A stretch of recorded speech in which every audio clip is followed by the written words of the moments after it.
We're ready to meet, and the first item, I believe, is the consent agenda. Is that correct? Yes, but first I'd like to state that we have received no requests for public comment. Okay. And the first item I request your approval of is the consent agenda, items 1 through 16, which have been reviewed and recommended for approval by commission staff. Move approval. It's proper motion, properly seconded. All in favor, say aye. Aye. Opposed, nay. You adopt. Next item, Miss Ann. The next item is for the university, the next 4 items are for the University of Tennessee, and we have President Randy Boyd here to present these items. President Boyd, and these are unfortunately late. Yes, sir. Thank you for starting us off with that. First off, we say good morning and glad to be here representing the University of Tennessee. We do have 4 items for your consideration. I do want to mention that our Senior Vice Chancellor of Finance and Administration, Paul Burns, will be here to explain why they're late and provide some explanation. But maybe I could share with you each of the projects. I'll read the first one, and then we can invite Paul up if you'd like. You can go through the 4 if you Would you like to do all 4 at once? Uh-huh. Okay, that would be great. Our first project on page 4 is a request for a retroactive approval of the project and utilizing campus consultant for design review and system procurement and campus resources for the design and construction of the UTK Conference Center chillers replacement. New chillers have already been ordered and are scheduled to arrive this summer. And this request includes the total cost for the project. The second project on page 5 is a request for retroactive approval of a project and utilizing campus consultant for design review and system procurement and campus resources for design and construction for the UTK Humanities chillers replacement. New chillers have already been ordered and are scheduled to arrive this summer. And this request includes the total cost for the project. The third project on page 6 is a request for the retroactive approval of a project and utilizing campus consultant for design review and system procurement and campus resources for the design and construction for the UTK Walters Academic Building Controls Upgrade. Design work for this project has been initiated with the vendor who will provide the new control system, and this request includes the total cost for the project. And then finally, the final project of page 7 is a request for a retroactive approval of a revision in project budget and funding for the UTK Walters Student Health Center office renovations. This request accounts for additional furniture and sound masking equipment. This funding will complete the project. And we request your approval on all 4 projects. And at your pleasure, I will invite our Senior Vice Chancellor, Paul Burns, up to the podium, if you would like. All right. Thank you, President Boyd and I'll be Mr. available for Burns. questions as well.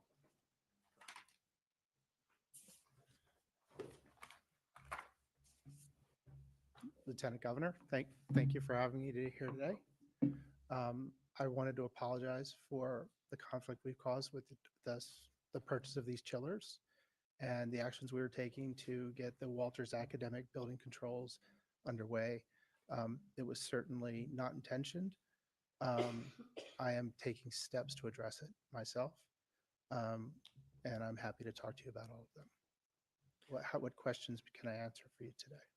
Pardon me? What questions can I answer for you today? Well, what was the cause of the delay?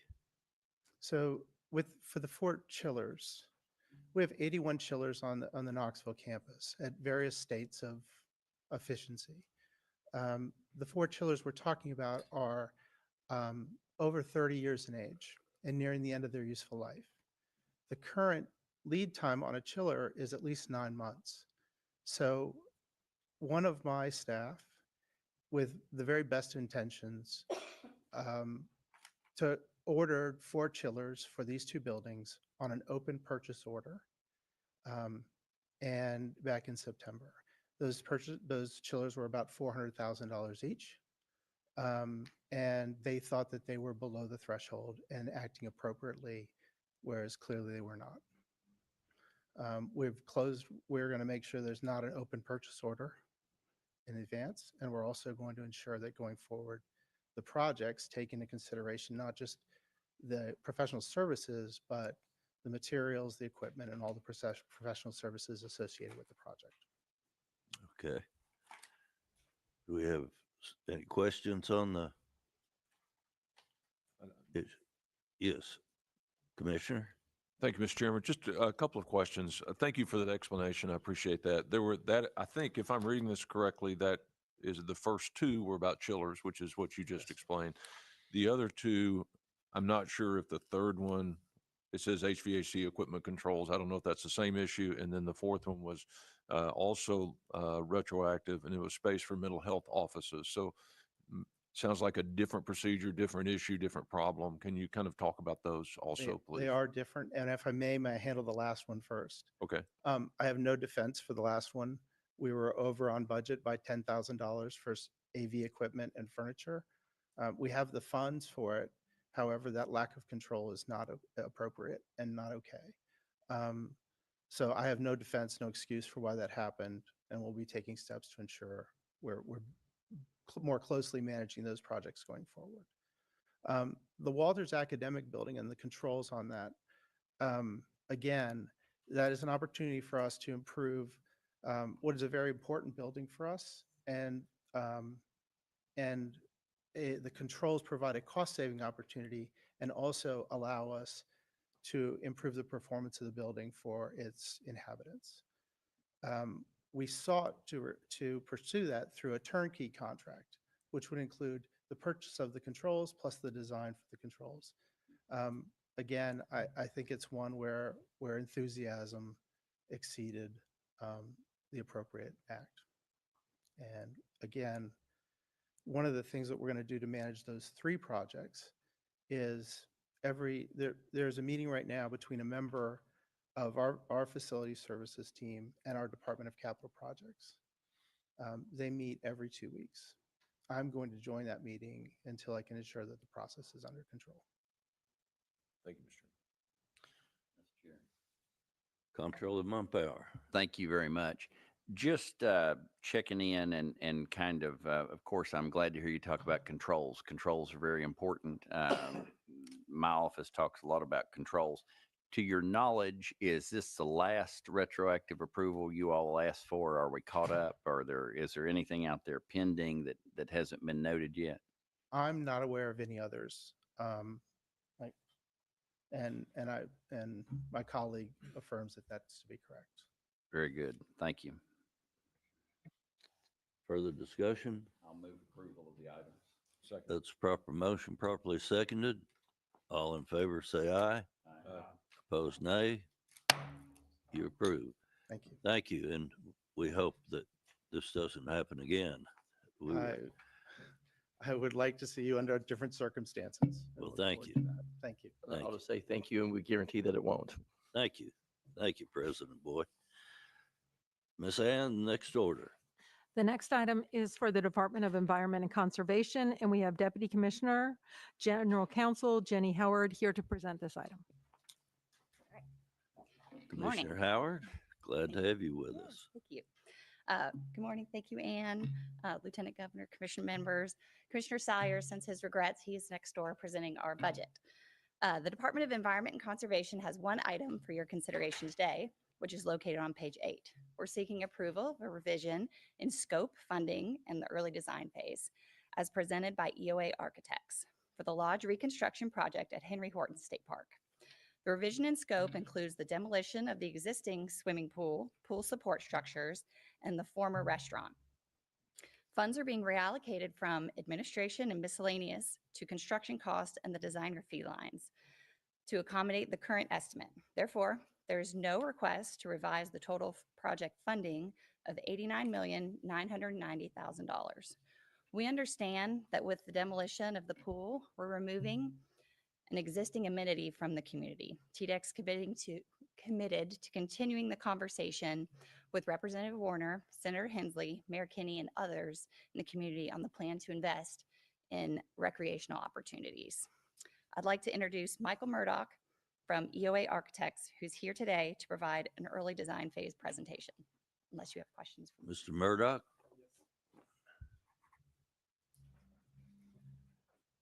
Good morning, Good morning. and thank you for having us here today, especially on a snowy day. So we're delighted to be here. We, Our task for this project, yes, that's right. Our task for this project was two things: to provide a new lodge for Henry Horton, a beautiful state park, and we're delighted to be part of providing a new asset to the park.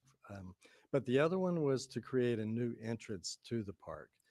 And that's where the idea of the pool and everything else falls into, because the critical part about locating that entrance and finding a good way to have a drive to the lodge as well as to the fairly new restaurant and visitor center was to find a direct path that provides security and so forth. And also just in terms of circulation. And also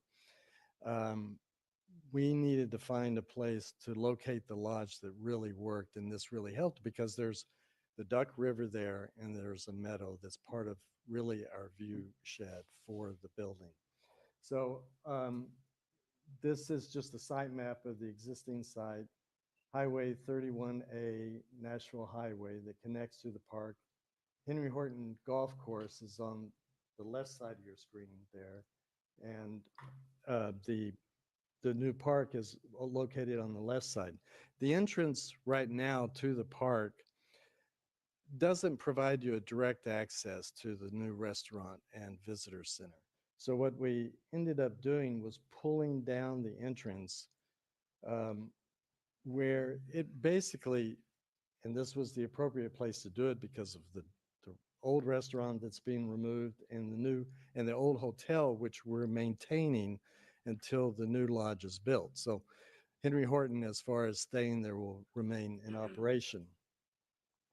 Anyway, in order to, and then to go to the next slide, the new entrance to the park, this shows where in a kind of demolition drawing, where the existing pool is, where the restaurant is, where the hotel is. Those are in the sort of hatched orange area.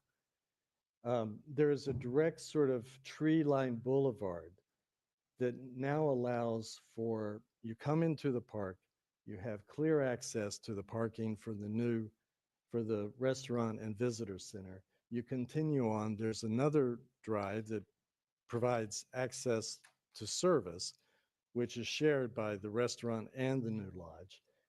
And then the next left is a very clear idea of a drive into the lodge and the porte cochere and the roundabout that then allows you to drop off your bags, check in, and then go park. Then the next slide just kind of cleans that up. So the lodge is this white building that you see there that looks a little bit in a boomerang shape, that has all the parking on the south side of the building, and then all of the pool deck and amenities on the north side of the building that start to share a view of the existing trees, an existing meadow, and then moving on to the Duck River.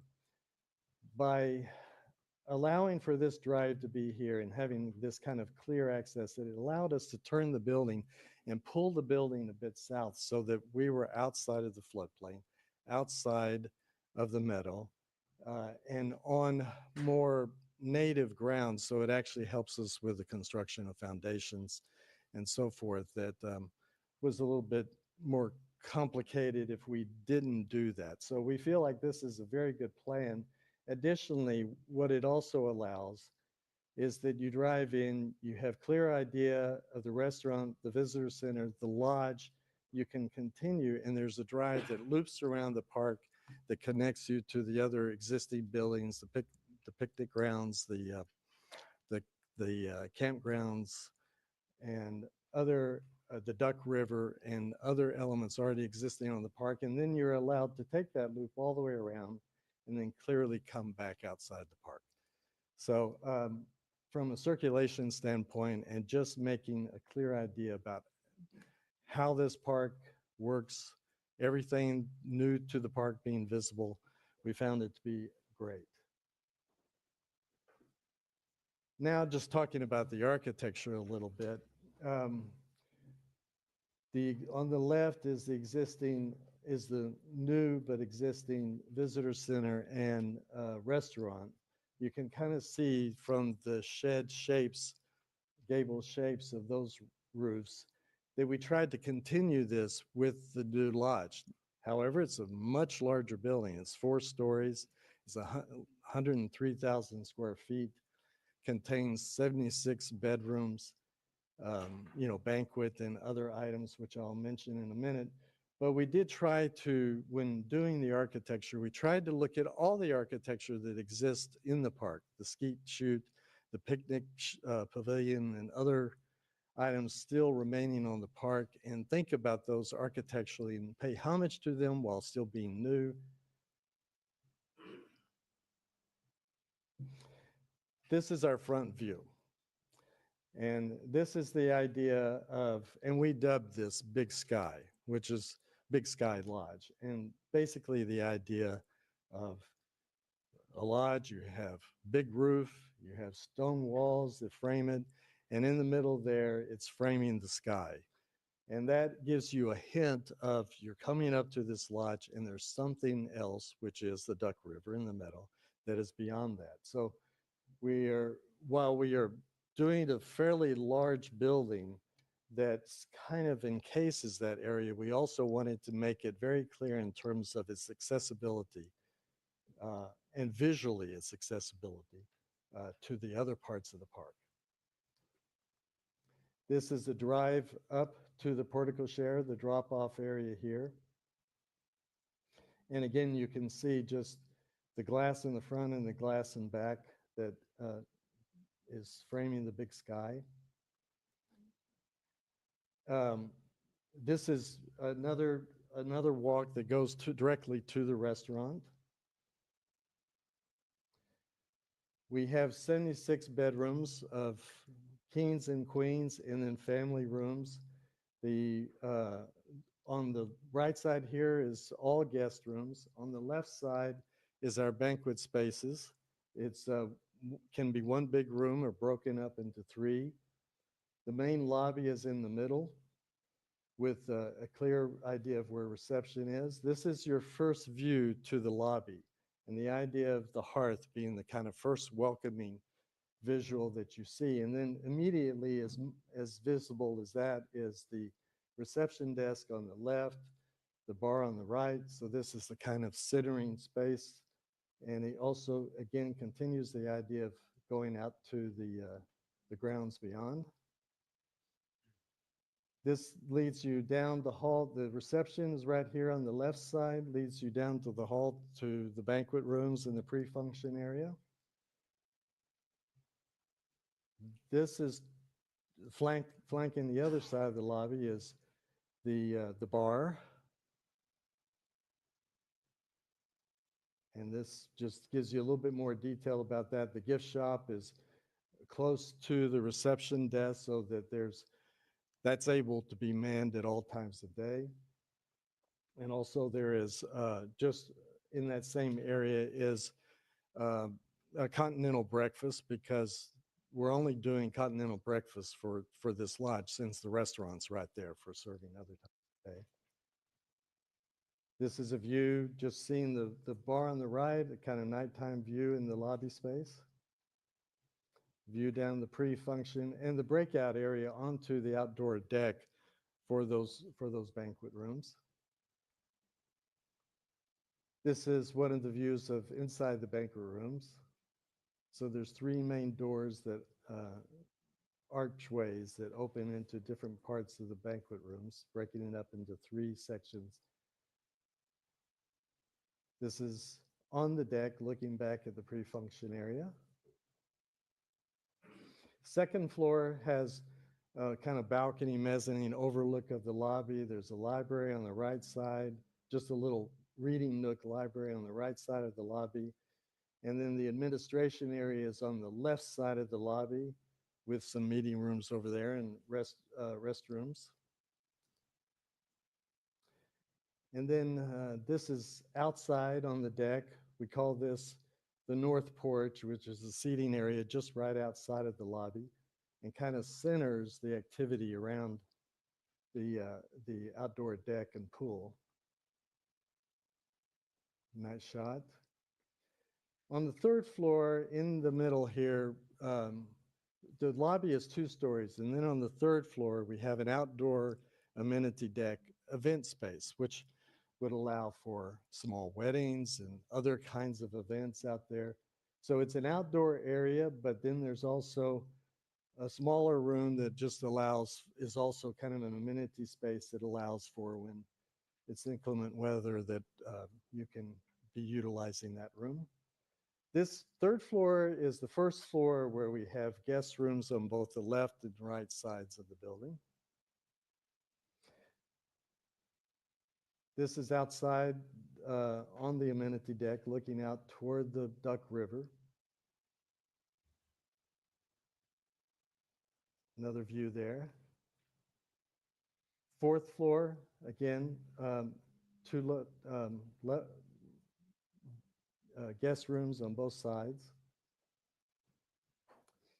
This is just a view down the hallway. One of the things to mention here is that all the rooms, it's a single loaded corridor, so all the rooms have a view of the meadow and the Duck River out toward that direction, which allows us to have natural light coming into the hallways on each of these floors, which is kind of wonderful actually, because oftentimes you have hotel rooms that just have doors on both sides and it's a fairly dark space. So a very different condition here. An alcove entrance to each of the guest rooms. This is a view of one of the guest rooms, either 2 queens or a king, and that varies. And all the rooms are actually built to the same size. In fact, I haven't talked about this yet, but for the guest rooms, we're using mass timber as a form of construction, which is something that we're really excited about, because with that, we can get this wood feel that you would expect from a lodge building, but it's also providing the structure of the building. So we put it in and it's the finished material, and it just has this sort of wonderful feel to it. That's on the interior of the building. Anything that we need to do on the exterior of the building is steel for durability. This is showing one of the family rooms. So there is a living room area, bedroom, a privatized bedroom area, a bunk area for children, a little kitchenette area. This is some of the family rooms on the 4th floor. Because of the big roof that we have over all of the 4th floor, we're able to have more of a vaulted kind of idea of the ceiling in the rooms on that level. This is looking out toward our pool, an accessible pool. And one of the things that we are also trying very hard to do for this lodge is to make it fully accessible in every way, to make all the outdoor grounds fully accessible, to make all the rooms fully accessible. They may not all have grab bars, but they're basically designed in such a way that they provide accessibility for, say, somebody that's handicapped that's actually visiting in a room that isn't fully handicap equipped. And this is a nice shot view of the main entrance. I think that's it. If you have questions, I'm sure there's a whole bunch I can answer. Questions? Mr. Chair. Yes, Comptroller Mumpera, and then Commissioner. Well, Comptroller. my question is actually for Commissioner Howard in regard to the work that the department has done with Senator Hensley and Representative Warner. Can you talk about that? Absolutely. Thank you. We've met with them. We've met with them numerous times, gotten good input from them, worked with Chapel Hill, Marshall County officials. We have lots of grant opportunities. So just talking through what's going to make the most sense recreationally for that community. We like to highlight the Duck River recreational opportunities of getting in the water, wading. We've worked with the Conservancy. They're going to be offering swimming lessons at a reduced cost. They're going to cover $40. Parents will pay $10. And there's another pool that's about 20 minutes from the lodge. And so we're going to be offering that, and just, lots of conversation about kind of making sure that they have lots of access to lots of recreation opportunities, because we're kind of into that at TDEC. So, Jim? Commissioner Bryson. Thank you. One of the, I think this has, by the way, it looked beautiful. So thank you. One of the things I'm concerned about, or have a question about, really is about conference space, because originally the old restaurant, as you remember, was going to be conference space, and you all are taking that down. How much conference space is in this facility? And if you tell me square feet, that won't help me. But how many people can you seat for dinner? How many conference style? Within the banquet rooms, all combined, it's a little over 200 seated at tables. Okay. But if you have other arrangements of, chairs for some kind of presentation, or even standing room, it's more like 500. Okay. With 76 rooms, correct? And 76 rooms. Okay. And in terms of square footage, that the banquet room area is 4,000 square feet. Yeah. One reason I ask is, as you know, Montgomery Bell stays very busy. Yes. And I think this is going to be a balance, right? It's going to really Yes. kind of serve as another place for people in Middle Tennessee, for Yes. organizations in Middle Tennessee to go. And so I want to make sure that we've got the space. Is the 76 rooms adequate for the conference space that we have then? Does that work? I'm seeing Shannon is my expert and she's nodding, so I'll go with that. That's all the Yes. questions I had. Thank Thank you, you. Mr. Chairman. Thank you. Other questions? We have a motion. Move the item. Proper motion, properly seconded. All in favor, say aye. Aye. Opposed, nay. You adopt. Thank you. Thank you. Next item, Ms. McGarren. Certainly. I would like to request approval of the minutes of the State Building Commission meeting, which was held on January 9th, 2025. On the minutes, is there any corrections, additions? Do we have a motion? Move the item. Proper motion, properly seconded. All in favor, say aye. Aye. Opposed, nay. You approve. And the next item, Ms. McGarren. Thank you. I would like to report items approved by the Office of the State Architect in accordance with SBC bylaws, policies, and procedures. These include 5 change orders, 1 capital project with a total project cost of between $100,000 and $1 million, 1 approval of a guaranteed maximum price with no change in the total project budget, 1 approval of a best value alternative delivery method, and 2 acquisitions by lease. I would also like to report 1 design or additional service request as submitted by MTSU, the quarterly status report of current projects in the Transportation Improvement Program in accordance with the requirements of the Transportation Recording Act of 2001. Additionally, a clarification for transaction number 2404002, which was an acquisition and fee, and a clarification for transaction number 2401007, which was also an acquisition and fee. Those are our report items. We'll deem those reports received without objection. And the next item, I believe, is President Tucker. Yes, interim President Dwayne Tucker here with Tennessee State University is here to give the financial condition update as requested by the members. President Tucker, thank you. Good morning, Lieutenant Governor. Glad to have you with us. Glad to be back. It feels like it's been about 6 months, but I think it's only been a couple of months. It is. But thanks for the opportunity today. Our agenda is to present a sustainability model over the next 5 years. Thank you. But I think it's worthwhile, especially when we need to focus a little bit and get more credibility with everybody up here. I want to give a brief update around things that have happened since the last time I was here, and then we'll get into the financial model.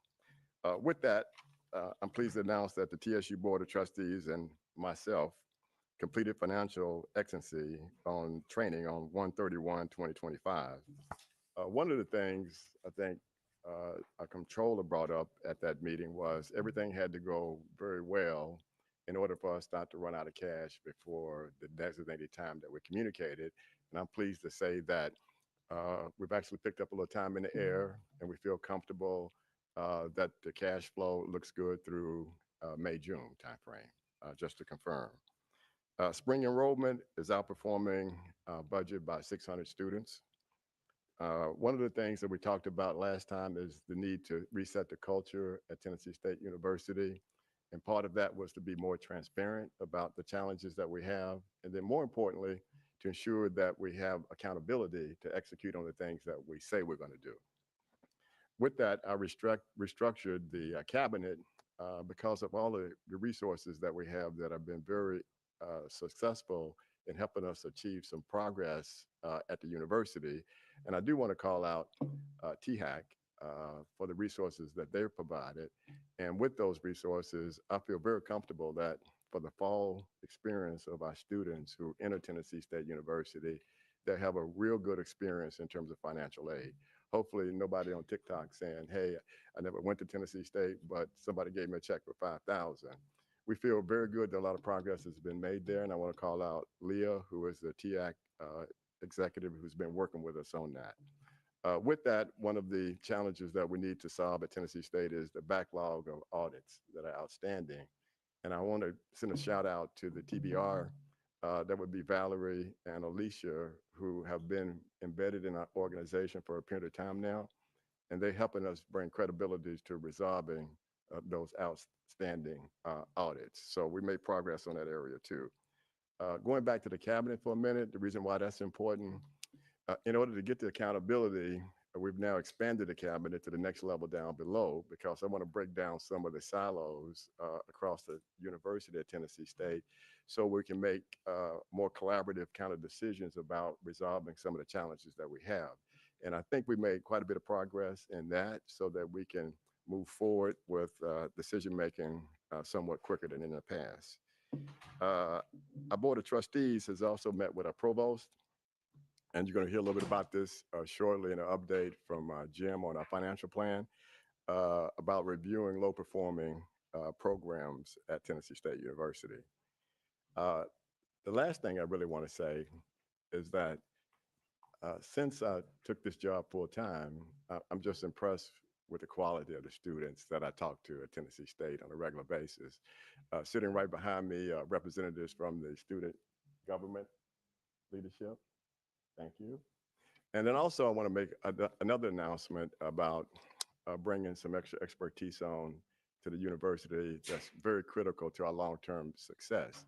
And that's having an information technology strategy. So with that, I want to introduce Jerome Oglesby, who's sitting back here. Raise your hand, Jerome. He's a former partner of Deloitte. His role there was Chief Technology Officer. He retired about a year ago. And then I said, hey, you know, it's fashionable to come and work at Tennessee State and take no paycheck. So I think we got a new trend going. So he's not going to charge the university anything for his expertise to help us move forward with technology. Well, thank you. Thank you for that. The last one, and I got this question in advance, was, okay, so since the last time we was here, has there been any pickup in terms of reductions? And I'm pleased to communicate back to you, because I think that was your question, that there's been a $7 million contribution since then in terms of reducing incremental expenses. So with that, I'm going to turn it over to Jim, who's our acting CFO, and he's going to walk you through our 5-year proposed model for sustainability. Thank you. Thank you, President Tucker. Lieutenant Governor McNally, commissioners, very nice to see you again. Good afternoon. Thank you. I'm going to cover some slides here, and there's really 3 main points. One is I'm going to cover a little bit about what TSU needs. The second piece will be what is TSU doing to get ourselves out of this mess. And then the third section will be really just literally showing you from financially speaking, the bridge to sustainability and what that looks like over the next 5 years.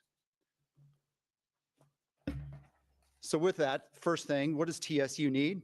We've put together a financial plan, which we believe what gets us to fiscal sustainability over the next 5 years. What do we need to execute on that?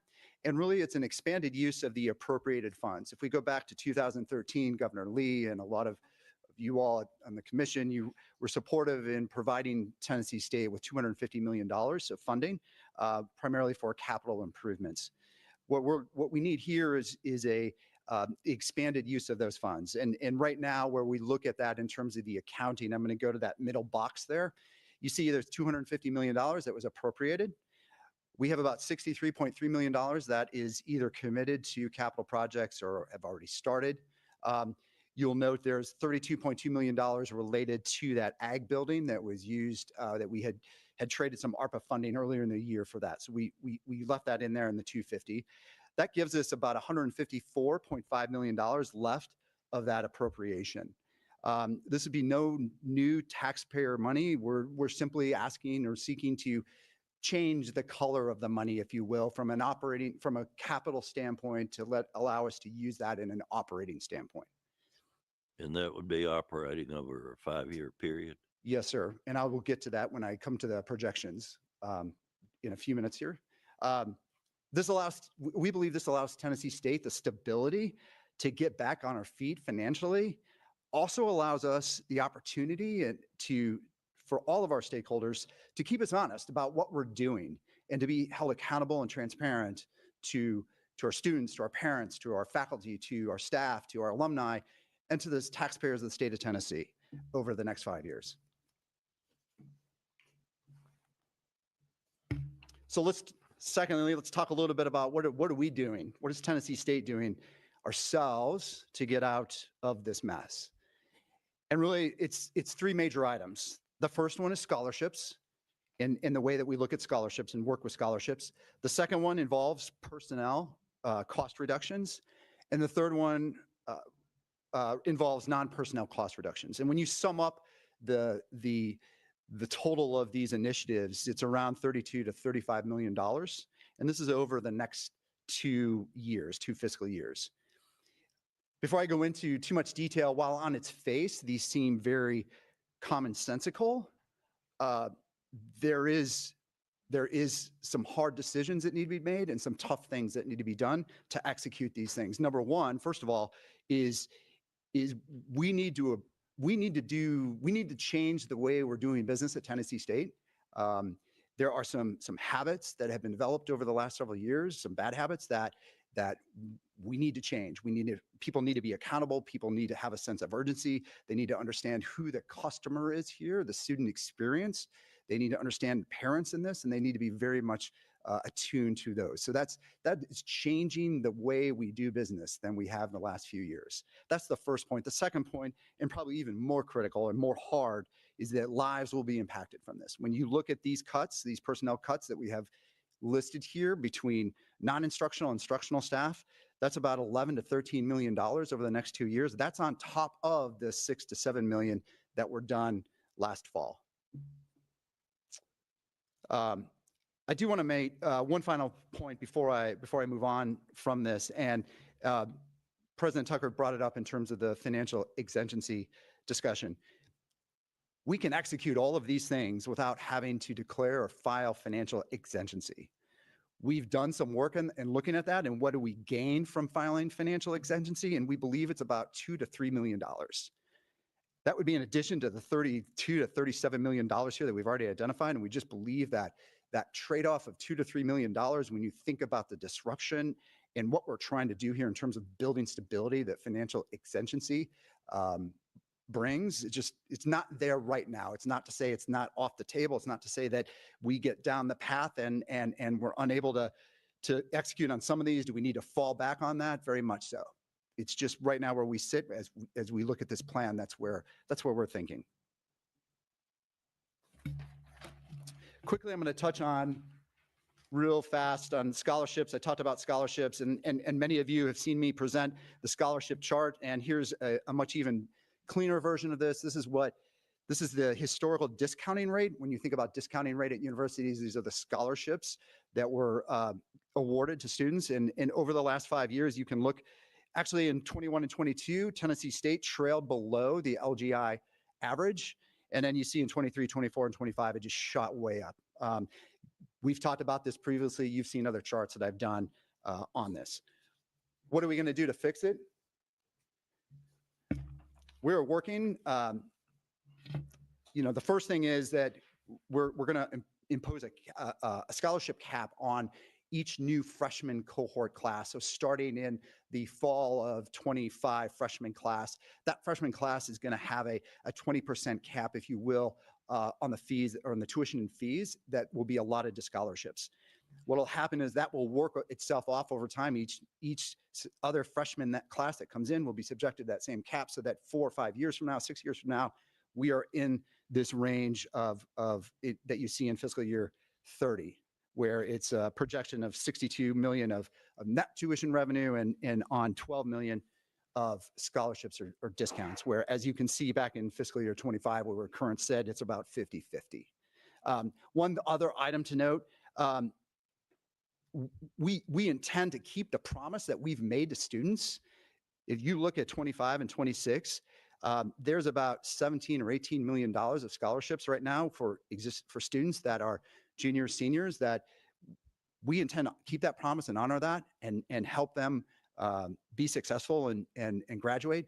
But it's as we move forward with each freshman class that those folks will work their way out of the system. And as we install discipline and rules going forward, you can see where this ends up.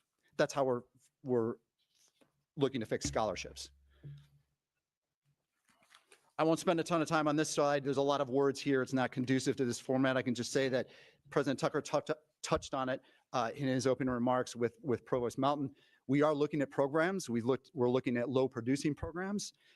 We are looking at sunsetting some of those programs, including the teach out plans. Still working through some of that. Just one thing to keep in mind when we talk about sunsetting programs, it's not a guarantee of significant savings, just because some of these professors and some of these faculty are used in other Gen Ed type classes. Right now, we think it's about $400,000 to $600,000 of savings. The other thing we looked at besides low producing programs is faculty workload. And here we looked at other LGIs around the state. All the other LGIs have been super gracious in spending time and sharing information with us. We have been looking at productivity measures that they look at and putting ourselves up against them.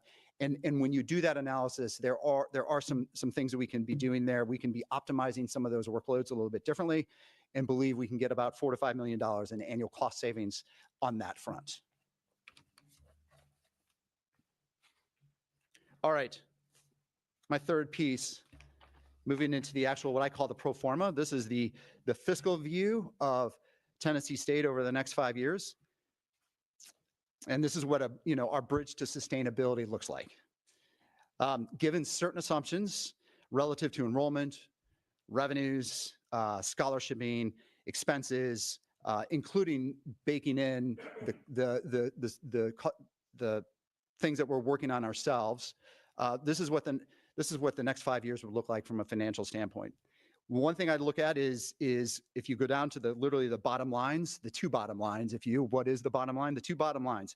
The gray one, the net surplus, if you go all the way over to the left, you'll see a positive $2.2 million. That's where we are getting ourselves closer to sustainability. When you look at the trailing of $19 million negative in 28, $9 million negative in 29, and then we're moving positive in 30, that's where we're starting to really start to see that sustainability kick in. How much does that cost over the 5-year period? That's the bottom line in the blue, and you'll notice a red circle around $95 million. That's when you basically add up all the cumulative deficits that we'll be incurring to get ourselves to that point of sustainability or positive, it's about $95 million over this time period, given these assumptions. The next two slides are just a drill down. There's a lot of numbers on these slides. I do want to just call out one thing on the revenue side. This is a breakout of revenues with tuitions and the like. If you go to the second line, the scholarships and fellowships line, you'll see there's a negative 31 million, almost $32 million in 2025. You see that moves down. It drops $18 million to about $13 million in fiscal year 27. That's an $18 million decline. That's about a 60% decline in that scholarship. And that's how we are moving our scholarship discipline back to where it needs to be into the future. And then here is a slide just drilling down on the expenses. Just one thing to call out here. I'm not going to go into specific numbers, but if you just look at the E&G personnel costs and that, like in that top section there, that top paragraph there, you'll see in the years 25, 26, and 27 a decline and across the board in terms of salaries and support salaries and administrative salaries and the like. Those are a lot of the cuts that we talked about early on. Okay. So I've thrown a lot at you this morning. I've given a lot of stuff here. We've talked about what Tennessee, the need for Tennessee State. We've talked about what Tennessee State is going to be doing itself to help itself here in getting through this mess and what it looks like over the last 4 years. So what I wanted to do is I just want to draw your attention to the middle column, and I just want to, or the middle box rather, and just want to summarize. So we started with the $250 million that we talked about at the very beginning, the appropriation. The $95 million, that's the summation of the 63 of projects that we have underway, plus the 32 million ag building. So that gets us to that $154.5 million of remaining appropriation that we would seek to expand the use of. That is, change the color of that money to allow for operating needs as well. So then how does that break down? You'll see the 95.7 million, that's the total amount of funding needed over the 5-year period to execute this plan. We also want to put this commission is well aware that Tennessee State has exhausted its cash reserves. We want to be responsible and put $45 million back into those reserves to have to weather those liquidity shortfalls or the ups and downs in terms of the way we receive our revenues. And then the remaining funds, there would be about $13.8 million that would be, set aside left for like capital projects, or, a boiler goes break in the night or something happens to a roof. We've got some ability to come back to this commission from a capital perspective and address those things. I would also add one more note as I move down into this lower box.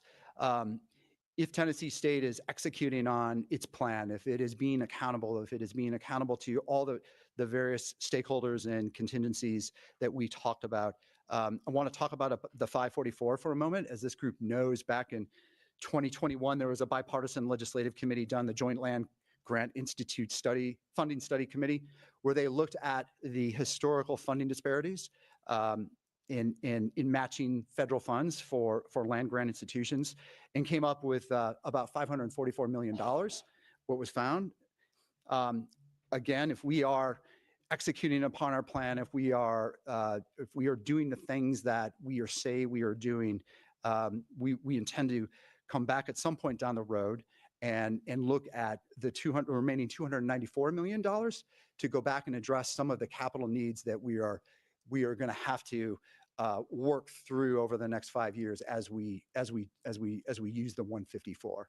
And so we would be seeking at some point down the road to come back and look at how we can get some of that money appropriated. And with that,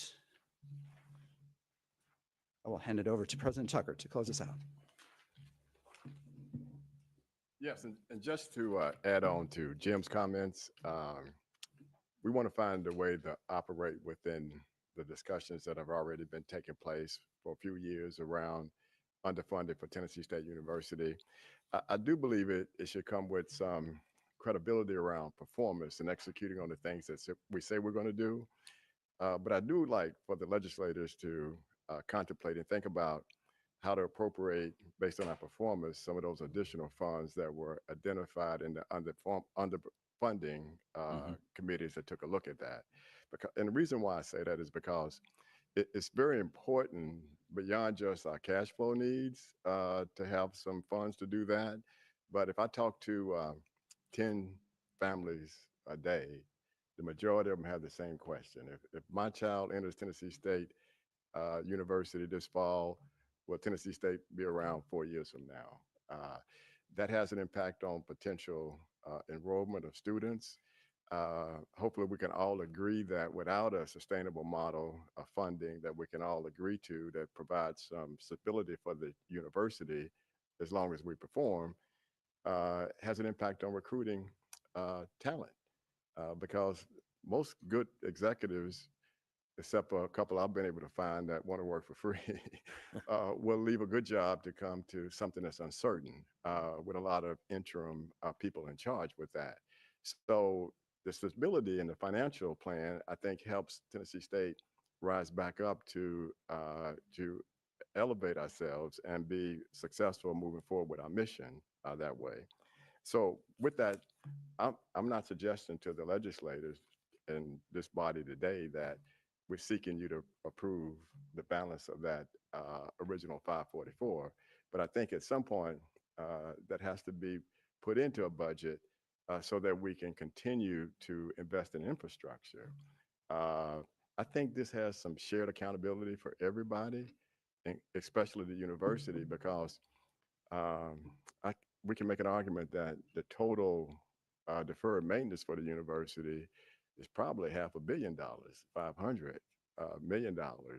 We have made some investments so far, but in this proposal that we're talking about taking some deferred maintenance, 2 years from now, if we still have a campus that in some cases the buildings are 50 years old or more, we have to modernize those buildings as well. So when I say a joint a partnership here, we're really talking about, okay, even though we have control, if you approve the operating piece to be used, I'm sorry, the deferred maintenance to be used for operating costs, we still got to have some additional funding over time to ensure that we can upgrade our infrastructure. One of the things I'm probably going to announce in March, when I said shared accountability, is that we should raise some money on our own to help attribute to some of the deferred maintenance that we have in terms of obligations. And with that, I think it's realistic that we can talk about raising $100 million over the next 2 years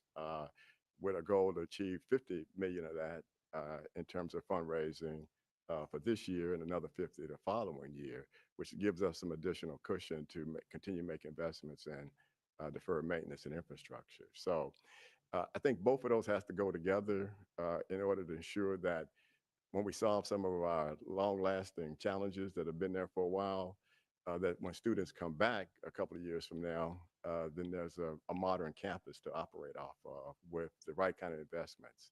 So I'm very bullish about it. I think the last time I was here, it was the first day on the job. Sometimes it seems like the challenges are overwhelming at Tennessee State, but I believe all of those can be fixed with the right leadership. And I have to say this too, because if I was sitting up in a chair with each one of you and said, well, wait a minute, given your historical performance, why would I feel comfortable about just about anything that you would recommend? I get it. I think it's a fair assumption. And I've told several, and I'll say it here publicly today, that if the trustees believe that I'm the right person to help achieve those, I would stay around a little longer to help ensure that these commitments that we're talking about are actually fulfilled. With that, that concludes our presentation, and we'll take any questions that you may have. Questions?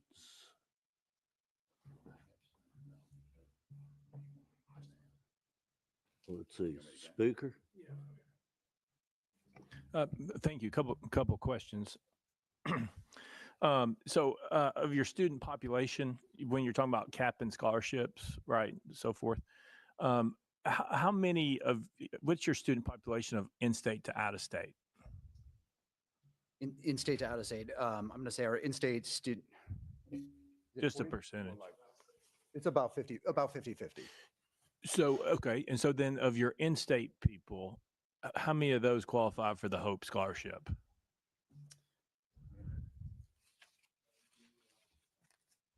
I'd say many do. Many do. Yeah. Because my point is, so I'm assuming when you're capping this, if they have the Hope and your tuition's $8,500 or something like that, right? Yes. That you're basically capping it more for people out of state than probably in state. Would that be accurate? Yeah, I guess I would think about it as we have academic merit scholarships, we have athletic scholarships, there's some band scholarships, there's other scholarships out there. Just that entire pot would be capped.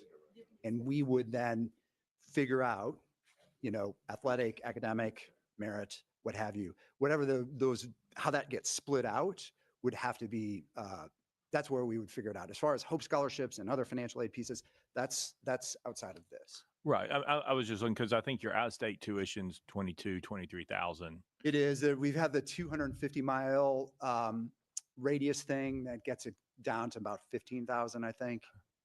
So I'm just trying to figure out like Understood. if it's an out-of-state tuition issue or if it was an in-state, sounds like it's more of a out-of-state tuition with the caps potentially. It's probably more than the in-state person, Yeah, go ahead if you. just based on the amount of cost. My name is Bo Briggs. I'm part of the team with Alvarez and Marcel helping TSU. So the current situation of the discount rate being so high, not necessarily a function directly in state or out of state. It's really a percentage function off the revenue that those students generate. So it's not necessarily weighted out of state, in state. It's more of a direct result of the scholarships that were given out several years ago that were initially funded with federal dollars, whether that be CARES or HERF, depending on the year. That funding ultimately dropping off of the university's revenue stream, and the university actually honoring those scholarships on a go-forward basis, but having to bear the cost internally. That was where that big jump occurred to get from below average LGI discount rate all the way up to near 50%. So a lot of that problem is spread across the entire student body, not necessarily concentrated. Right, but also that decision also ballooned your student population, which then kind of threw the teacher ratios and everything else out of whack, right? Absolutely. I mean, that kind of where it ate your cost.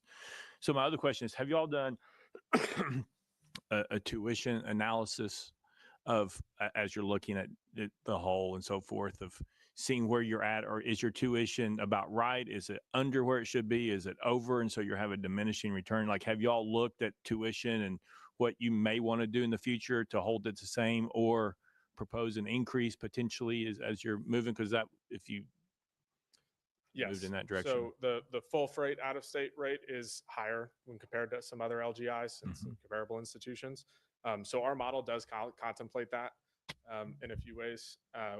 There's sort of three different out of state rates that could happen depending on certain qualifications. So our model actually has that full freight out of state rate falling a little closer in line with the existing discount rates, just assuming different recruitment patterns and how things may progress over the next 5 years.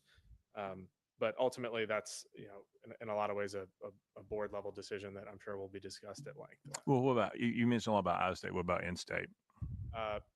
In-state tuition, to my knowledge, is not very far out of line with comparable institutions. There's actually no additional tuition rate on top of the programming fees that students would typically pay related to their coursework. So there's not a ton of comparative analysis to be done really with other LGIs from a tuition. When you say it's similar to other institutions, which ones are you talking about? Our LGI cohort. So that would be Middle Tennessee, Austin P, Tennessee Tech, Eastern Tennessee, Memphis State. Memphis. Yeah, and our Well, I mean, I just have something here. It says that you're the lowest tuition rate amongst we those. are the lowest margin Right. in the state. Right, and I mean, that kind of gets back to the other point too, right? If your tuition's too low, you're not achieving maximum. If it's too high, you might be not getting the maximum. So you're trying to find the right part.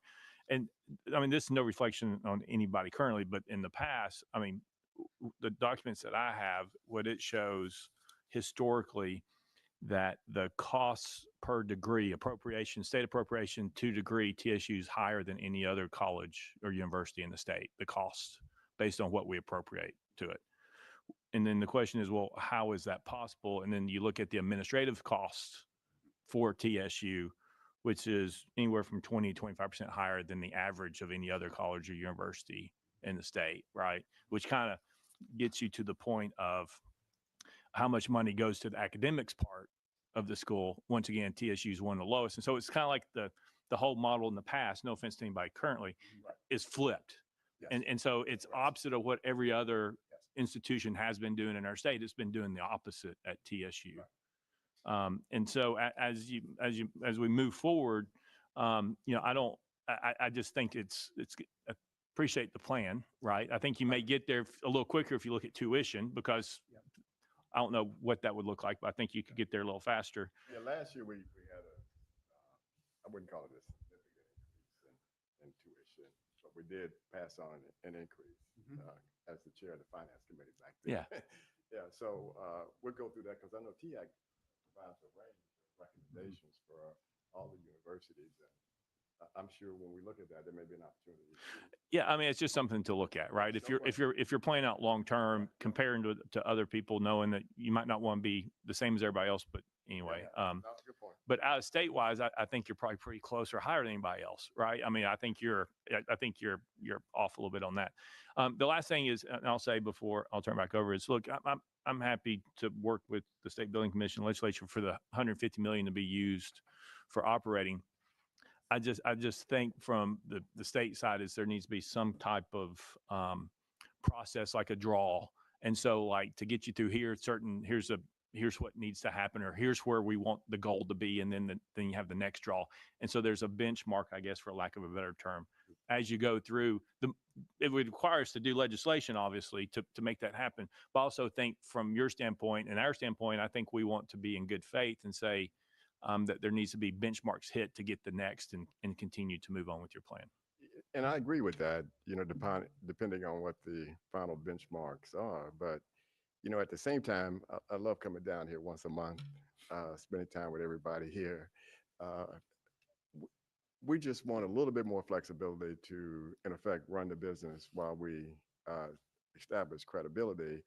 And I am open to having identify those benchmarks, not only for drawing down the cash, but it has to have a little flexibility where we don't have to come down every month to talk about that, because it's a month that in time that we're taking away from trying to get out of triage and getting things done at Tennessee State too. So if we can have the flexibility, I'm open to that. That really works. And the same thing, again, I go back to the extra funding that's been identified. I think it could come with some of those similar kind of performance criteria for us to move to the next gate. Because at the end of the day, I think this is a great opportunity for the state and university and the Tennessee State University. And I'm not expecting the full enchilada to be served without some prior recognition in terms of actual performance taking place that's different.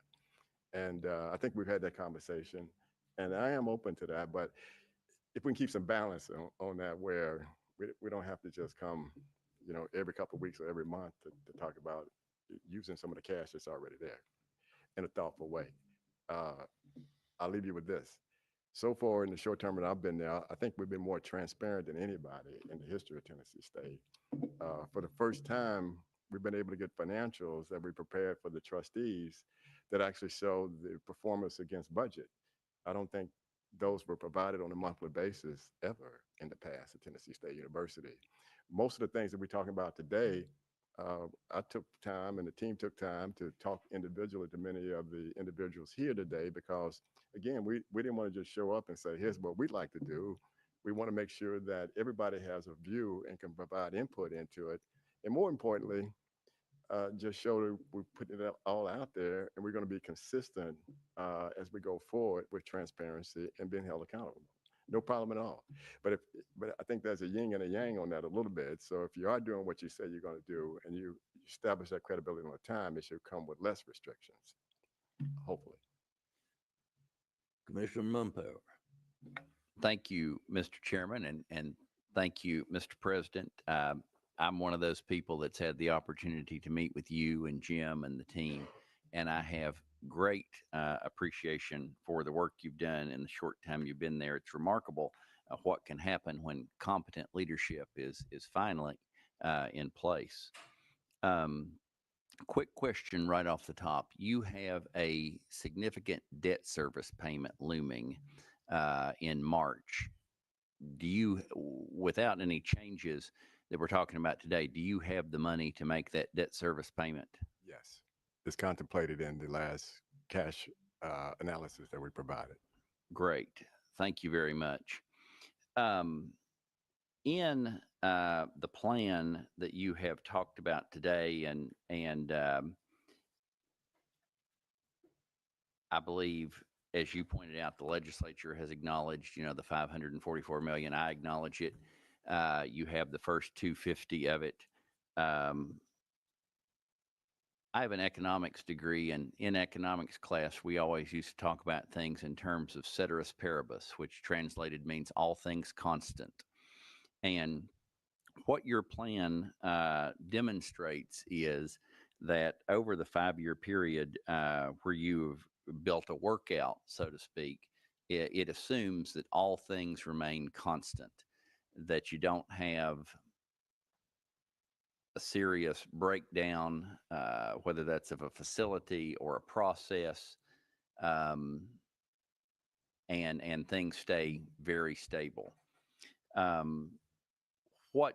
So talk about that just a minute.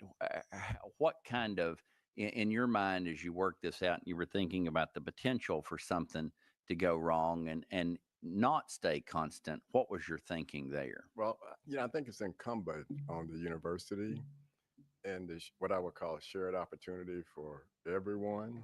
One of those opportunities is to find a way to raise more money ourselves, to be able to cover some of those unexpected things that go break in the night. And with that, that's why I want to issue the challenge of $100 million over 2 years. Sometimes when I say that, people say, well, what's the largest you ever raised before? We never had a capital campaign, to my knowledge, at Tennessee State University. But the goal of achieving that also includes an announcement that I'll make as soon as there's some consistency around the funding, because there's a lot of funders out there, I believe, who would like to support Tennessee State University and the mission that we have, but they're sitting on the sidelines because they're not sure if that's an investment at all that they need to make. So at the same time we announce that goal, I'm going to announce an advisory board of some of the recognized CEOs across Nashville. I'll just go on a limb and talk about one of those individuals. That'll be Mike Honius, who's the CEO of Jodeco, who is committed to be on that advisory board. I got several other healthcare CEOs who called me up once I took this job and said, hey, Dwayne, how can we help? I said, well, you can help us raise some money. And they opened it to joining that advisory board. I'm not going to go out and name all of them right now, but I want to announce that group to go out and be apostles for talking about the new TSU and what we're committing in our terms of our performance.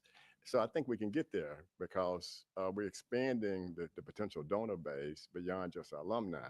But at the same time, I got to call out alumni and say we can do better at supporting Tennessee State University.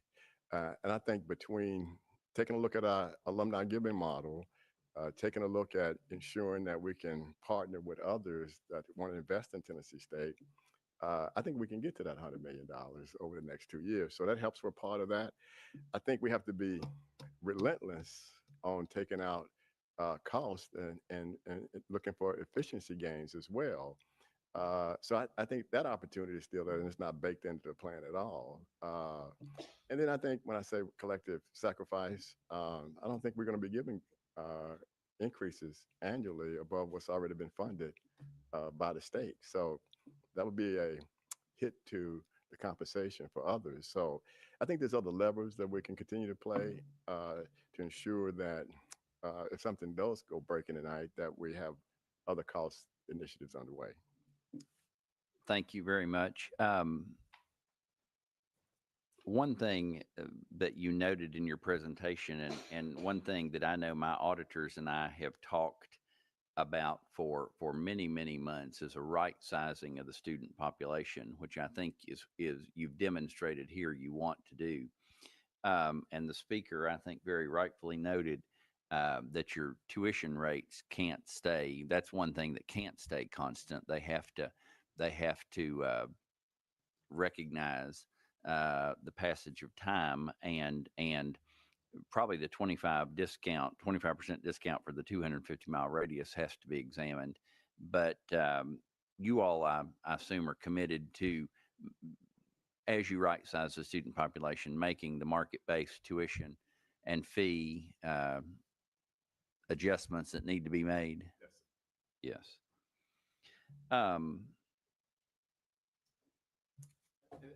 And I add a couple other things back to the contingency, is that sometimes I refer to is that we have to stop the shakedown that goes on at Tennessee State University. Uh, renting out all our facilities and not charging for our costs associated with that makes no sense in the scenario where we are. I got a lot of conversations around the Classic playing in Memphis, but at the end of the day, we have to look at it from a standpoint how we can cover some of these expenses that we have more effectively. So we backed out of that game because financially it wasn't the right opportunity for us when we can play home and double what was being provided in that event. So stopping what I call some of the exit that's going out the back door. We're also ramping up to change some policies around practices that take place because we have a honor system at Tennessee State that everybody, in effect, keeps up with their own time off and annual leave. And magically, over time, in some cases, they never use any of it as long as they've been here, which is don't happen kind of thing. So we have to change some of those policies. But I'm a big favor when you do that, you announce the reason why and you make it effective on July the 1st. So those are some of the additional contingencies around that. Right. One thing in your accounting, and Mr. President, I don't know if it's you or Jim, you do have to maintain some auxiliary revenue for your housing operation. Is that built into this model under the surface somewhere that we haven't seen today? Yeah, that's it. Auxiliary revenue directly from housing is what you mean? It is. So auxiliary may have just been condensed a little bit more than the ENG side. Thank you. So yeah, auxiliary revenues are breaking out here on the bottom. Student housing does not increase similarly to food service and in line with top line tuition and fees, specifically because there's an inherent capacity on campus, which that's another example of something that over the next several years could change if additional capacity is freed up. That revenue line item could actually grow a little quicker than shown here. Right, right. And previously, your previous president at the university had been using operations and maintenance money for these scholarships, and that is going to not happen anymore? Correct. That'll be part of the scholarships policy refresh. Good. Mr. Chairman, there's lots more that we could talk about, and I had the privilege of talking with Mr. Tucker about it previous to this, so I will stop today. Thank you. Well, thank you. Further discussion or questions? Yes, Commissioner Bryson. Thank you, Mr. Chairman. Just real quick, you've talked a lot about the financials, which are critically important in everything that we're doing. And so thank you for that. And it's good to see the visibility and transparency of that. So thank you for pulling all those together. Could you also talk, as you are turning this institution around, the financials are obviously crucial to doing that. But it's also going to be important that the stakeholders out there see the brand, see TSU. Can you talk a little bit about how you're going to parallel those two things in a way that allows you to be successful? Because I think you have to have both.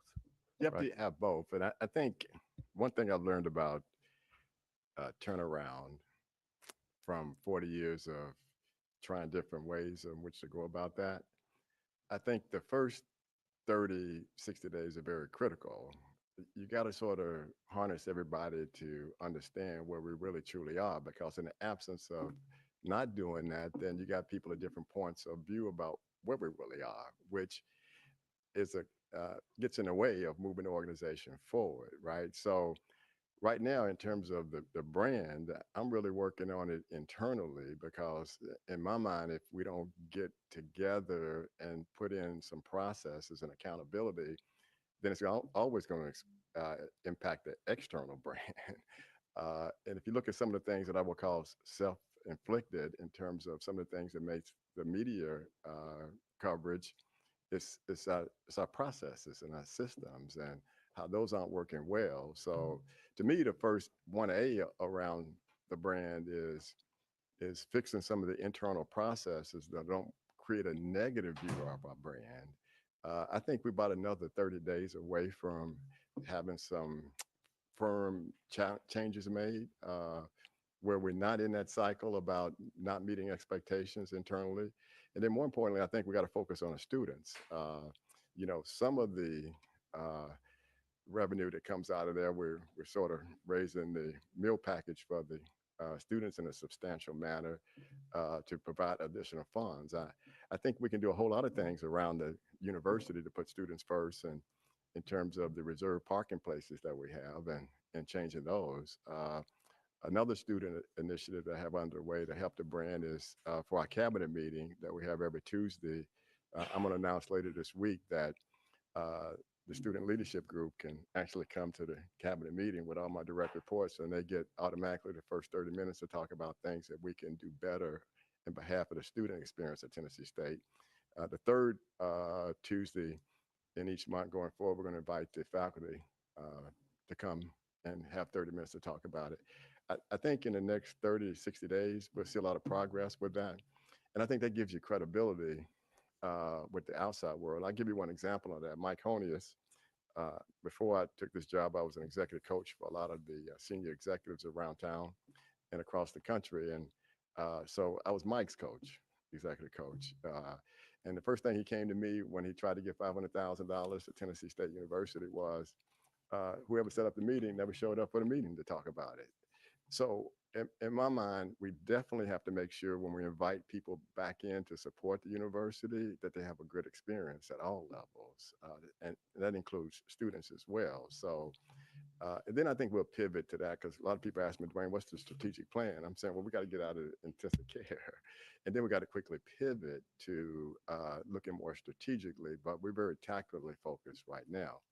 And I think the last thing I say about that is that if we can find the right way of balancing those things over the next 30, 60 days, you'll see a pickup in terms of the engagement of the staff that we have, because they can at least see a direction that's pointing in the right place where people now can join in and believe that we can be sustainable. So I'm very bullish on it because, you know, I talk to the real people every day. That would be the staff and the students and the community, and they can see the change in the short period of time that we've already started. So I'm going with their feedback, and I'm gonna come back to y'all a little later to talk about actual results. Yes, Comptroller Mumpower. Thank you. And Mr. President, one thing I'll say to you again, I've had the privilege of, and Commissioner Bryson has had the privilege of spending several hours with you over these past. You're not just here. We've spent a lot of time with you and the team from Alvarez and Marcel, who I appreciate very well. You've presented today through these speakers on this panel something significant for the legislature to think about, and they're going to have to think about it very soon. Sure. And a lot of the faith in the decision will center around the person of you as interim president, and around the trustees who have been serving and will be down here soon for their confirmation hearings. And number one, I would say thank you for everything you've demonstrated so far, which helps create faith, you know, in you continuing on a plan like you've laid out. But I guess my question for you is, in that we've talked about this before, you recognize that, I think, Yes. as a person, and I think your trustees recognize that in their willingness to serve. So what would you say about that? I'd say I'm committed to Tennessee State University, and if that commitment with the trustees and others believe that me being around for another year, that can happen, or longer, because I think given our history and how we got here, we don't have another chance at this. So we're going to have to move forward in a credible way to get things done. And I think the best way that have that happen is have some consistency around leadership. And then I think with this path to sustainability that we're talking about, it allows me then to pivot, hopefully by June, with bringing in addition, even though I love the consultants that we have, and I know you like them too, and they do a great Yeah. job, but we got to get some real employees into the organization. And that can give me a chance to build some, what I would call leadership development, where we can hopefully have somebody in that at the time I decide to leave, or the trustees decide that I should leave, that we have internal talent that can move into the Sure. position and ensure that the consistency of the things that we commit to continue in that manner. I don't know about you guys, but in my career, it's sort of like baseball. If you bat 800, that's pretty well. Actually, you can bat 300 and get into Hall of Fame. But if you bat 800 on picking the right person, good luck. You got to do a little bit better than that. So I'm a big believer that talent needs to be developed internally, because then you can demonstrate their capability to take on more responsibility based off of prior experience and results. So that's going to be the number 2 pivot after we get through some of these challenges around day-to-day activities that need to change differently, and a culture that needs to change differently, is then the pivot to bringing in some good talent. Thank you very much. And you're exactly right. That is another thing that has been missing. And I appreciate you recognize that really competent financial talent. And I appreciate your commitment to that. I appreciate you students being here today. And I would like to, and we'll try to arrange to come over and have lunch with you all at Tennessee State soon, where I will pay that enhanced meal fee for my lunch that day. And so Jennifer back here, see Jennifer right here, wave at her. If you all will speak to her, I would like to come out and have lunch with you all soon at TSU, and we can talk about your experience. Thank you, Mr. Speaker. I appreciate it. Thank you. Any further questions? Yes, Commissioner Bryson. I'll make it very fast. First of all, I'll just the whole panel would like to come, since Comptroller Mumpower is paying. We'll be there. I was going to say the same Very thing. good. But I do want to just pick up on something he said. I want to thank you for the professionalism and competence you brought to this, and how I was asking about brand a minute ago, because the financials are an important part of giving people confidence that this university is on a firm footing. And that's the community, that's the investors, that's the students, and all of those people. So I think that's why this financials, your leadership, and then the facilities all contribute to the sense that TSU is here for the long term, is going to be able to serve for the long term. And so I thank you for that. I think you brought that to this and just in the last few months. And I want to thank you for your willingness to be here a lot and spend a lot of your time. You don't have to do this, but I want to thank you for it. I believe that the brand of TSU is getting stronger every day that you're at the helm. And so I thank you for that. Well, thank you. And since we're starting a new trend about coming to Tennessee State and working, then the comptroller just made an opportunity for everybody to sign up and come out and buy lunch for our students. So we can set you up once a month for everybody to come out. But no, seriously, I really appreciate the support that the state is providing, and THAC and TBR, because they're the ones also helping us with our staff get to a better place. So thanks a lot. Did you have a question? I don't have a question. I just hope that you understand that the questions that are asked and the investment of time that's being made is because we want you to succeed. Yes, sir. We really want Tennessee State University to thrive, and we believe better days are ahead. And I think that's also been exemplified. We had a lot of legislative interest. We always like to include those names of people in the record. I know Senator Watson was here earlier. Senator Oliver's here. Representative Chisholm had to leave. Representative Hardaway's here. Representative Dixon, Senator Ackberry, and Representative Hakeem and Representative Glenn are all in attendance. I hope I didn't leave anybody out. We need to make sure that all those names are included in our minutes. Well, thank you. We will. And thank them for attending, and thank you all. We certainly do appreciate the contribution that you've made to TSU in turning it around, and both as an academic institution and financially. And we appreciate the support given to you by the Tennessee Higher Education Commission and TBR and others. And we want you to succeed. Well, thank you. It's my pleasure to serve. Thank you. Any further? We have no things? further business for the commission. Thank you, sir. Proper motion, properly second. All in favor, say aye. We adjourn. Thank you. All right. Let's talk about it a little bit, and then we'll get up out of here. Now, this is my thing, right? And I'm gonna open the call lines up. If anybody has anything to say or talk about, we can get it going. You are the only participant in the conference. All participants are muted. Let me say this first and foremost, and I'm a component of this. You can call me. You can say whatever you want about me, but what I have learned is money is not always an issue, right? It's the mindset with money, right? So again, people are saying, "Oh, give TSU the $2 billion." Okay, if I give you the $2 billion and you don't have a plan and you don't do right with it, what happens to the $2 billion? You don't have it anymore. So again, I'm not saying that TSU doesn't deserve its money, but let's be very clear. Money is not going to save you from mismanagement. It's just not. It can't. I can give you as much money as you need, but if you mismanage it, the money's not the issue. Do you deserve it? Absolutely. But you also need to have a plan, and that's just not a school. That's anybody. Look at lottery winners. Look at lottery winners. Most lottery winners are broke after the first year because why? Their finances have changed, but their mindset hasn't changed. They don't know what to do with the money, how to invest it, where to place it.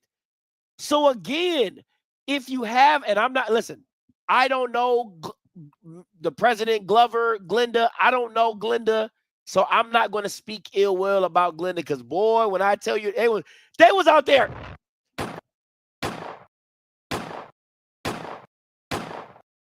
They was shooting at Glenda. Boy, they was shooting that glove. Boy, they was shooting shots. When you have somebody that's competent, I mean, God damn. I'm like, let's not just, we all have our problems.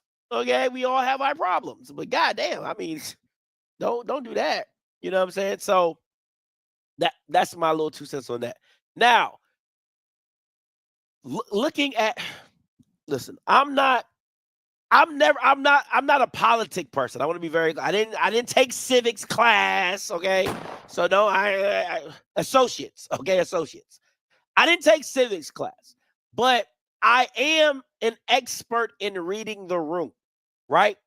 And reading the room, there is, when people want to talk about code switching and making somebody feel comfortable, the president, he A+. And it wasn't a disrespectful code switching. Let me be very clear. It wasn't like he went to this white voice and no. He spoke their language. He spoke their language. He made them feel comfortable. Okay, perfect example. The presentation was done by the white guys, right? So when the white boys tell you that you have an outstanding debt towards Tennessee State that you promised to pay that you haven't paid, and then you bring up the Bama from THEC, who I'm assuming is like a financial auditor, and they're telling you, hey, they're doing this. Because I look at it like this. If they're low, because this is what, let's break it down. If they're low in in-state tuition, no, they're low on out-of-state tuition, but they're high on in-state tuition, and the schools in Tennessee are flipped, what's the difference? And again, I'm not an expert by no means. I'm telling you that right now. But I'm looking like, if more Tennessee State have lower in-state tuition and higher out-of-state higher out-of-state tuition, what's the difference? What's the difference?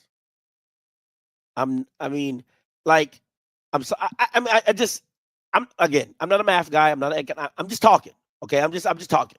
It kind of seems like it kind of seems like they kind of parallel each other out. But what I will say, and I got you, Mr. Bugs, and I got you, JB. I'm coming to y'all right, and give me a couple minutes.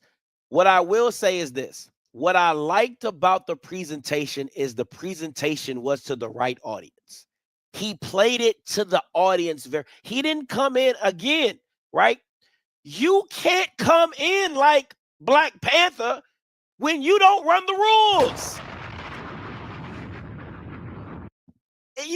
You can't come in like, like Black Power, run, what was it, Run DMC, or what was it, Fight the Power. You can't come in like Fight the Power when you don't control the game, you don't control the rules, and the people on the deck don't look like you. You just can't come in. You can't come in with an arrogance. You just can't, right? And most Black people, and I know this Black man, I don't know this Black man, but in the Black man that he's probably a very accomplished Black man, and he's like, why the fuck am I standing up here having to explain myself and why I'm doing this? But that's the audience. That's the game. That's the game that had to be played, and he played it like a orchestra. He played it very well. Right? You can tell he built up a relationship with the comptroller, right? The comptroller is respecting of him and what he's doing and how he's doing it. So he's already got one of the constituents in his pocket on the board. And what's that going to help? What do you think he's talking about behind the scenes with the other people on the council? The comptroller's like, hey man, I think we got a good guy here. He's doing this, he's doing that, right? So he's playing the game the right way. But I'm gonna go to Mr. Bugs and then JB. Scotty, what's how you doing, B-Time? You doing all right, brother? What's up, Mr. B? I know this was right up your alley. You love some numbers and some money. Yeah. Man, brother, I would say this president's presentation from a color perspective, from a dollars and cents perspective, right, was excellent. It was so good. I think Mr. Campbell said this in the chat. They didn't even bring up one of the biggest assets on TSU's balance sheet, the downtown campus. It was that good that they said, man, forget this. It seemed to be that the audience there was more concerned about who is at the leadership helm of TSU. If we have confidence in the leadership, the president, we all Gucci. We good. It was just ice on the cake that he had two white Bama's come up there and talk about the numbers and speak that language.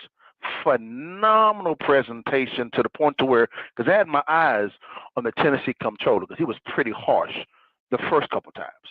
But when he came out and said, man, love what you're doing, I was like, oh yeah, he won him over. Now, when it comes to this draw perspective, I said, okay, I can understand the draw with some benchmarks, but those benchmarks do not need to be moving benchmarks. They need to be stagnant, agreed upon, and you can't move these benchmarks in order for TSU to be able to succeed. And that initial draw needs to be a substantial amount of money to give exactly what the TSU president said, the flexibility for them to be able to perform at a high level, so they can make those investments into the local infrastructure so they can attract the right talent when it comes to students to TSU. Because yes, Tennessee University in Knoxville is the creme de la creme when it comes to Tennessee, but don't get it twisted. TSU is a light beacon as well. So I got to say, man, this president, if any TSU alumni, trustee, board member is listening to Scotty, and you should be listening to him, you need to hire this TSU president and pay him top tier. Because as long as that Bama's there, that $2.1 billion is coming. As soon as you remove this cat, questions are going to come. You agree or disagree? I completely agree. I completely agree because, again, it's one of those things where Key's grandfather has this saying. He's like, you don't want to hurt me. I'm your friend, right? So the way he came off was like, they my guys. I'm cool with y'all. You know what I'm saying? Like it was like it wasn't a scolding. It was more of a conversation, and he had the people in place to answer the questions he couldn't ask, right? Which is just a great, as a leader, that's great leadership, right? Like I'm paying Bamas to tell you the answer.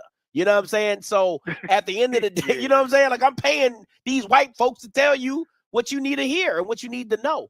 And I just like the presentation. I like what it was about. And again, I'm going to keep saying this.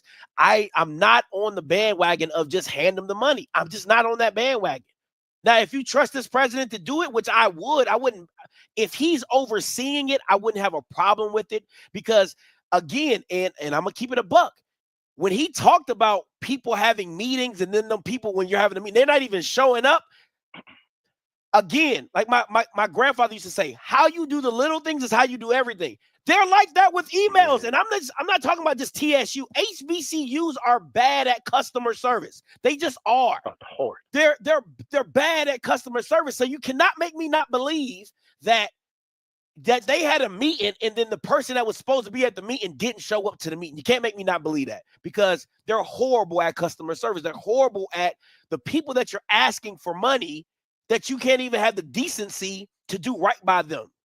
That's been my issue, and I'm gonna keep beating that horse. But I think they found a gem with this president. I think they found a gem with him because one, I think he's playing both sides really well. And as long as he can rub elbows with them white, because you need him to rub elbows. Like, listen, we might not like them white people, but if you friends with them, do what you do. You better stop playing. Do what you do. You better stop. Scotty, at the end, the comptroller was saying, "Hey, I'll come down and eat with you cats." And then the whole commission, "Hey, we coming too." I was like, "Wait a minute." So you went from we got questions to, "Man, let's eat together." Matter of fact, let's don't even bring up the downtown campus. Man, it's all good, man. What you need? Yeah. So now what happens is I'm looking at this man's his resume that Bishop Campbell's putting in the chat. Immensely qualified, polished, prepared. Pay this man top tiered money. Don't go cheap on this man because he's going to get to the 2.1 billion and have the competent people in place to make sure that you maintain that ongoing working relationship with the state of Tennessee, which is what you're going to need. I understand. Bama is saying these are some white folks, but they got the bag. Yeah. They got the bag, yo. Hey, work with them. Play the game. Now, it's all about the game. Again, I'm not a civics major, so is the comptroller like the economics guy? Comptroller, he's like the CFO. Okay, perfect. Okay, of the state. So to me, and listen, I'm like the other white people around. I'm not the sharpest tool in the drawer, but I got here some way, right? So to me, if your CFO of your council is like, "Hey, I like this guy," you think anybody else is going to dispute? Like, nobody else is going to. They like, dude, you're the economics guy. If you like him, we like him. Yep. You get what I'm saying? So you got to have that relationship in one of those two things to make it work. And him having, when you're having a money issue and you're cool with the money guy, there you go. That's half the battle. There you go. And because what's going to happen is as you are riding the ship, you're going to run into some bumps. You are. This is called life. You'd have that lifeline to say, "Hey, Mr. Tennessee Controller, we didn't hit this benchmark, but hey, give us a little grace here. We actually are ahead of our third benchmark, which is going to encompass the second benchmark. No problem. Makes sense. Cool. Here go the money." Yeah. You need that person to be able to make that phone call. Yeah. And I'm sorry, if you come in talking about Wakanda forever, it's over. It's over. It's done. But brother, man, love it, man. Great show, man. Thanks for the time. Appreciate it, Mr. Buzz. Appreciate the call as always. All right.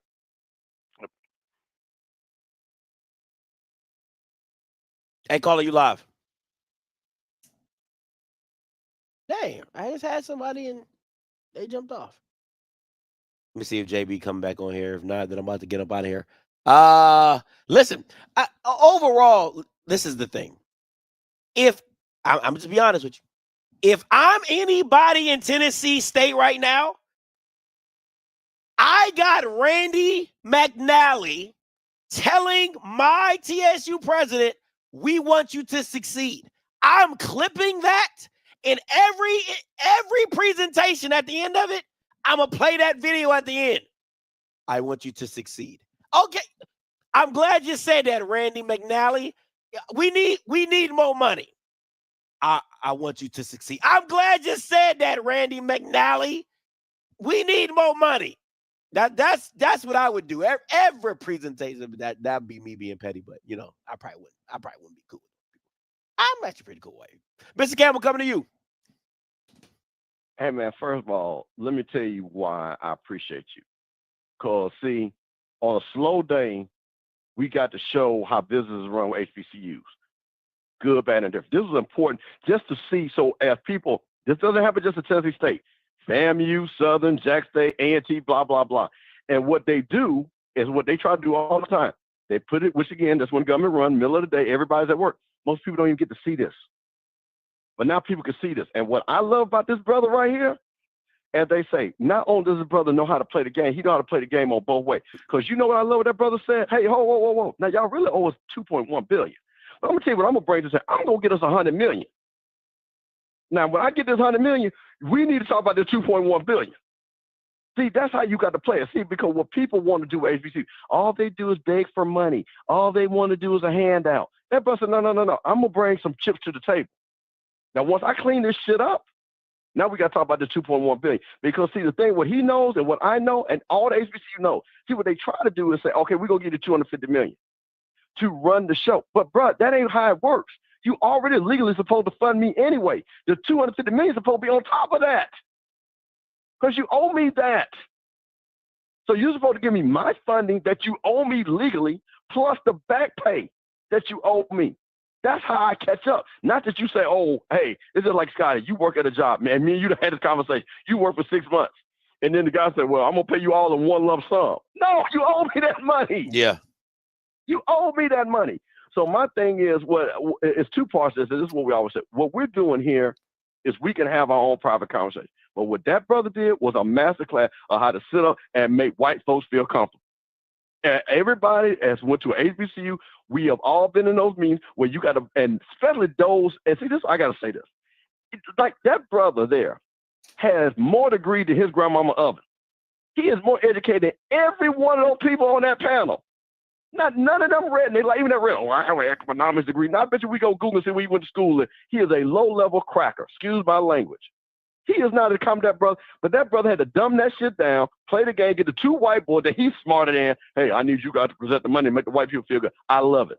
I love it. Hey, man, if you got to play the game, play it. I ain't got no problem with it. We've all done it in our careers. We've all done it just walking out every day. But I do want to say this, man, to your point, is this is the problem. You can't give them, and see, like I say, Dr. Glover, I love her, but see, this is the thing what Dr. Glover had to understand. And this is what got Tennessee State in trouble.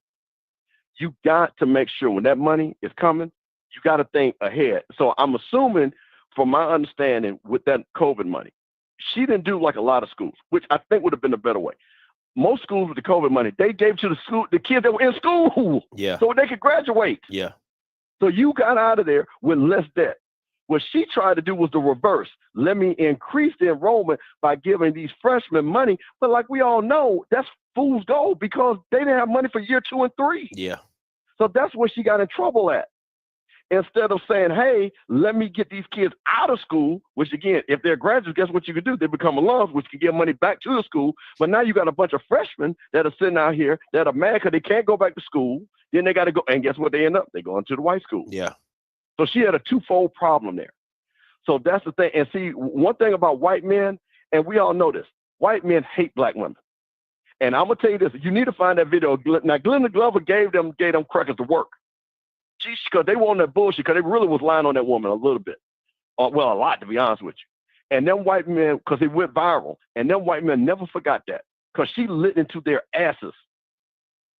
Because she called them out about the money and stuff like that. So the thing about with this brother, and again, it just happens like this. This brother said, okay, you know what? I'm a Fortune 500 exec. I know how to deal with these white boys. Let me give them a pat. Thank you, sir. Appreciate it. Appreciate your time and all that. And we're going to work really hard as black people. And, you come on over and have a cup of coffee with us, man. And you know what? He walked out there and he going to call them main Tennessee State alum. I got that check. And I ain't even mad at them, bro. I ain't mad at them. But I just want to tell you, hey, man, I appreciate you showing this because a lot of Tennessee State alums watch this show. They hit me up. They say, hey, man, can you please get this out? Because we need more people to know what's going on in Tennessee State. So, man, I appreciate you, man. No, I appreciate you, Mr. Campbell. Yep. Let me just say this, right?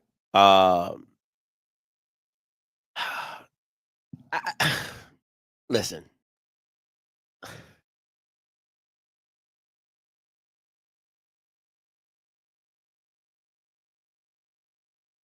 This is my thing, right? And going to EA's point. Scotty, you don't think TSU appointed the interim president? He was selected by powers that beyond closed doors. Listen, I'm going to say this. I do not want to come off as an HBCU like push posh, like I push posh HBCUs, because I don't. I love HBCUs, right? But my thing is this: there's a lot of times that you're given the freedom to hire people and you don't hire the right person, right?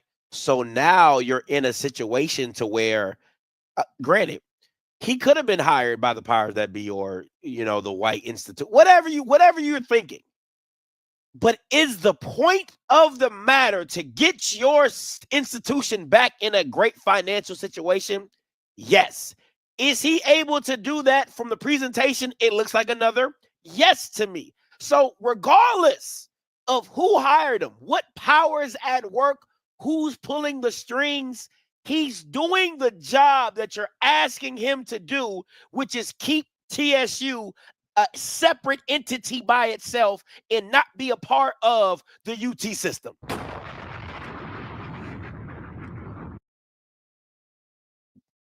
So, I mean, come on. Can't have it both ways. Calling you live. Hi, yeah. Hey, Scotty. Well, first of all, I wanted to respond to the comment by EA. Go ahead. And I agree with you. Like, I'm not sure behind the scenes how that all came to be, but I will say this. I'm a TSU alumni, and I came back after I got my degrees, and I worked at TSU for years. And this is the first time that I've seen anyone represent TSU in a way as an alumni and a former employee that seems as though they're headed in a direction of being able to sustain and not be operating from a place of desperation and decisions from the top that are not effective in the long term. I guess you would say the long term for the university as a whole. And I had a conversation with one of the retirees that worked in all levels at TSU just yesterday. So it's funny, I was sitting here watching this, and I said, why do you think it is that alumni don't contribute? Because this is a conversation that happens a lot with a lot of HBCUs, probably colleges in general, but I can only speak on HBCU from that perspective. And one of the things that, we discussed was from my position, like, in the alumni groups and et cetera, there were a lot of us that were not pleased with Dr. Glover and how she managed the college. Someone mentioned how she stayed the president of the AKAs at the same time running TSU. And so I don't know if you could question if she could manage that or not, but I do know that a lot of the decision-making put a stronghold on, it starts from the top, and then when I'm in the classroom, like as a professor, it makes it difficult to be able to do your job when you're relying on the administration to run the business and run the school, and it's not being managed properly. When you have students that have scholarships, regardless of where the money comes from, that don't have somewhere to stay, but you're kind of mismanaging where the dorms, like there's just so many things, so many aspects of it where you do have to kind of clean the slate in order to be able to move forward. And so whether or not you like Dr. Glover, you didn't, I'm not a fan of hers, but at the end of the day, it seems as though there needed to be change. And while some people disagree with the fact that they're trying to stronghold the money or they owe them the money or et cetera, I agree with you. If you hand over the money and there's not a plan, it's going to be the same path that they're going to be on, just with more money to mismanage and not have a plan and not have a vision as far as moving forward. So this isn't even a matter of is it old or not? That's a fact. Like, that's been proven. However, it's also an opportunity to reevaluate how to move in a different direction and to move completely differently. I know from the inside moving out, and I'll give you an example of mismanagement because he brought this up in the meeting. I had a colleague who was my professor. I left, went to graduate school, came back as a professor. And when she retired, she had every single one of her sick days from years and years and years and years and years of working. I don't know how that happened. I don't even know where the checks and balances take place in that. So guess what? When she retires, she's going to cash out on that sick leave, which is a ton of money. If you could imagine 30 plus years of working somewhere and never using any of that sick leave, she gets to cash out on that for like an entire semester before she even kicks into her retirement. So you can't tell me that there needs to be a better vision and better checks and balances. And that starts from the top, no matter what you say and how you say it. So if you're allowed to do that, I had a coworker who did not get tenured. And when they did not get tenured, instead of leaving the college, they called in sick and went and worked for another university in a whole nother state. And while that person had not let them know that they had moved on and was just calling in sick, she was getting paid her sick leave while she was working at a new college. They had to find her where she was and correct the problem. Meanwhile, colleagues like myself, we're teaching her classes because she has a full load. And this is just facts from the inside. And trust and believe, I know because I went there and I worked there. So you can't tell me that they have to do better. And so with that being said, you have to understand, just because you don't know, you have to be able to understand that these things need to be corrected, because that $2 billion is going to go to pay somebody for a whole 30 years of sick leave for a whole semester, because whoever was responsible for checks and balances were not actually doing their job. So they're going to take off for a whole semester of sick leave, and then they're going to retire. And some people may not understand the difference between when you retire, when you use sick leave, when you use vacation and payouts and et cetera. And that's another problem. If you don't understand how things are supposed to work correctly, then you don't understand when they're not working correctly either. So that's a problem as well. A lot of people have an opinion and they want to speak on something and they want to look at it in the gauge of it's not right. I'm not saying it's not right that they did not get their funding. That is wrong. It should have happened. However, now you need to learn about what should be going on and what is actually going on, and you have to figure out a way to fix that. I know for a fact that I sat in my classroom teaching a class with students who did not have electricity, who did not have running water. And as a faculty member, I did not know this. So I'm expecting them to turn their homework in, be to my class on time, do what they're supposed to do, because the administration, of course, doesn't communicate that to us. So then that is a barrier that these students are facing because they're paying their tuition. I also know, and this last one I'm going to make, because I could go on and on, because again, I worked there for years.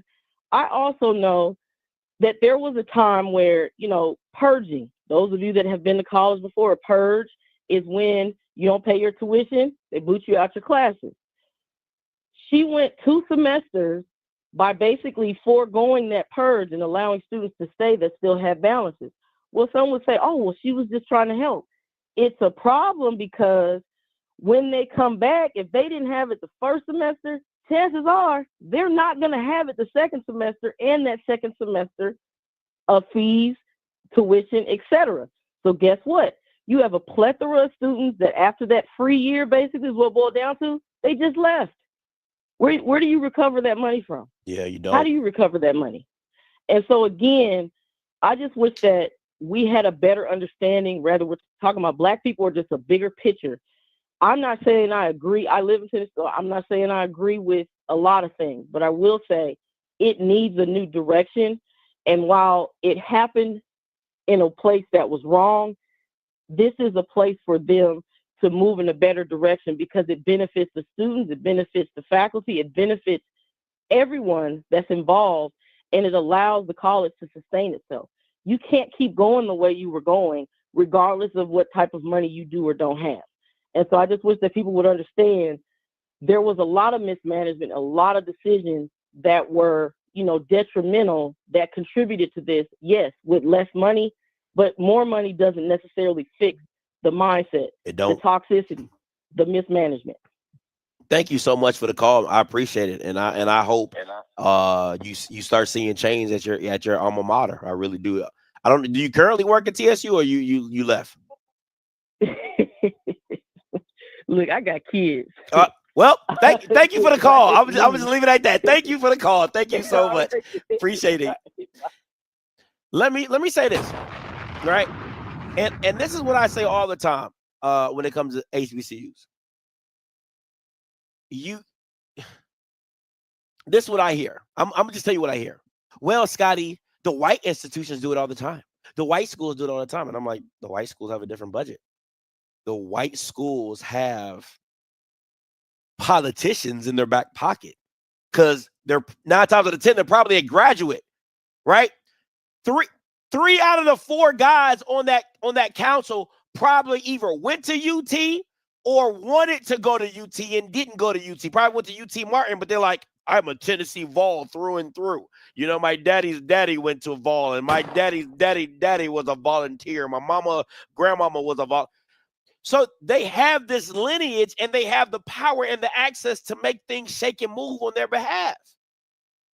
It just is what it is, right? So when it comes to HBCUs, you have to understand, you can't be funny with the money like white institutions can. And I keep saying that. I'm like, damn, like you get these professors and presidents who are robbing you blind. And I'm like, damn, we ain't even getting money like that for you to try to be robbing us. Why you robbing us?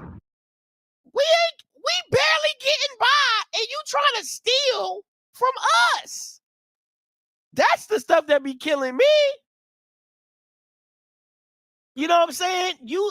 Ain't too many HBCUs got boosters that's going to drop 40, 50 million on their institution. It ain't happening. You get what I'm saying? So it's different. It's a difference when you take out $100 out of $1,000 and you take out $100 out of $1 million. Right? You get what I'm saying? And it's too many times that in HBCUs, Bamas are taking $100 out of $1,000 than $100 out of $1 million. You feel it. You feel it.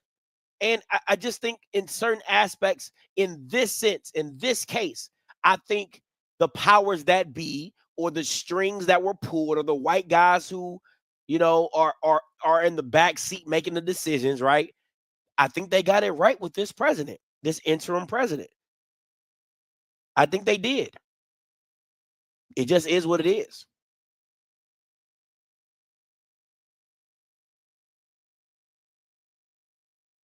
So if this is the case, let me just throw my two. So was Glenda not also picked by the white people? Just a question. Listen, I'm just asking a question, right? Because I'm not. Was Glenda not also picked by the white men? Because if you're telling me that everybody in red states gets picked by the governor, I'm simply asking, was she not also picked by the white man? I'm just asking. So I got one person saying she was, one person saying she was not. I need a TSU alum to tell me if she was or if she was not. Mr. Campbell, coming to you. Let me make this point, what EA is trying to make. But see, EA, here's the problem. Like a Dr. John Peoples that was at Jack State, or a Frederick, these white people would not hire those presidents now. You got to understand something. These guys were hired 30, 40, 50 when it was a totally different environment. You think that Dr. Humphrey's the strength that he had? If Dr. Humphrey were president right now, Scotty, and I'm saying this with respect, you think Dr. Humphrey would let Florida A&M be owed $2 billion and Dr. Humphrey not be on no white folks' ass? Yeah. And you know what they do? They would fire him. Dr. John Peoples down there at Jackson State. You think that Dr. Peoples would be down there at Jack State now? Would Jack State basically hired a guy that was working for the IHL? There's no way. Dr. Peoples comes from the civil rights movement. That man ain't going for that.